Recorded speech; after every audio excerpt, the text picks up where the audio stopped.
And I found that there were two Christianities, one for the masses and one that hardly anybody ever heard about. If you want to talk about a secret, that's a real secret.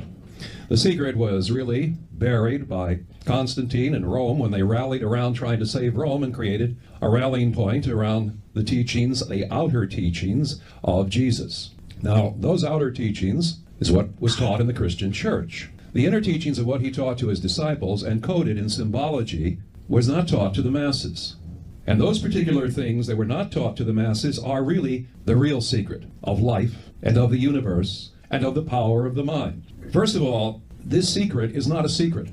This secret has been taught in New Thought churches for decades and decades, probably for the last 100 years. There is no secret. That's baloney. All of those are basically based upon visualization, focusing, and so forth, which is primarily what this so-called secret is. In other words, they have borrowed this from what we call the New Thought field. And where did the New Thought field come from? It originated with a man called Parkus Quimby. Where did he get it from? He got it from Eastern metaphysics.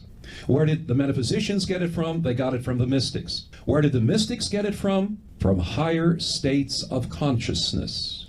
The great minds had in common the great mind. Let me repeat this. The great minds that are listed in the so-called secret had one thing in common: the great mind, the mind of the universe and universal intelligence, which was being channeled through them, which was influencing their thinking. When we call and think about this idea of a secret, the secret is, I've made my notes here as far as what was presented. Keep the mind focused daily on what you want. Picture daily what you want. Keep positive thoughts, meaning energy. Keep positive feelings, meaning energy, because positive feelings are greater than thought energies. Concentrate on what you want rather than to be negative and say what you don't want, all right? Because you're an energy field, giving off energy into a total energy field. All right. I've been teaching this for 50 years. There's nothing in all of that that's wrong. Nothing in that that's wrong. Everything is right. So it's, in a sense, this secret has exposed people to, yes, this is how the mind operates. It's operating on the basic idea and concept of like attracts like. Now, if you don't understand that in terms of human beings, I've given an example over the years that goes something like this. Let's take love as an example. If you meet somebody, it's like a portion of your unconscious runs out of your body and meets a portion of the other person's unconscious that comes out of their body. They exchange conversation. Then they hop back into your body and they give you a green light or a red light. Now, let's suppose that you're neurotic as hell. So, like attracts like. So what do you have? You have a neurotic person attracting a neurotic person, which is the beginning of a beautiful neurotic relationship. And that is basically the principle. So, in love, yes, it has that particular principle. But let's suppose that you go beyond that. Jesus said, "Be as the lilies of the field, they spin and they toil not."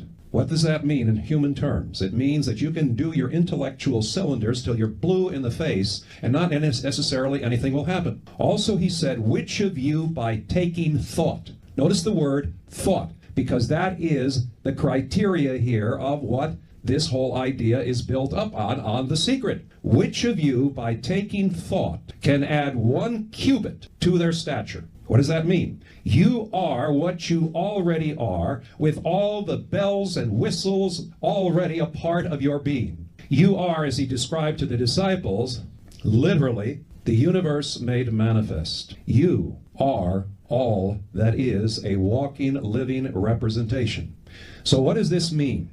It means that if you want something, it shouldn't be put into your mind from the external world as to what you want, and then you appeal to the universe. That is the big mistake of this whole movement, because it is done by the blind leading the blind. A little knowledge is a misleading thing. Instead of having what we want put into our minds by our neighbors, our relatives, Madison Avenue, advertising, what we want should come from within us into our conscious mind. That is our true self, our higher self, our God self, our Christ self, our Buddha self, our Krishna self. Name it what you like. This is what should put that idea into the mind. Then, if you take this idea of imaging and focusing, Your position then is keeping your conscious mental faculties in agreement with the divine urge to what your soul was created for in this lifetime. That, friends, is the real secret. Anything less than that is misguided, misleading, because it's saying, you tell the universe what you want. I guarantee that the intellect does not have a comprehension of what it needs. It just simply doesn't. But inside of each and every one of us, there is an all-knowing part of us that knows exactly what each and every one of us needs. Each of us is unique as our thumbprint. And yet the life force, the energy, the prana as they call it in the East, that tremendous energy is surging through each and every one of you, wishing to break out and make itself known in accomplishments in your life.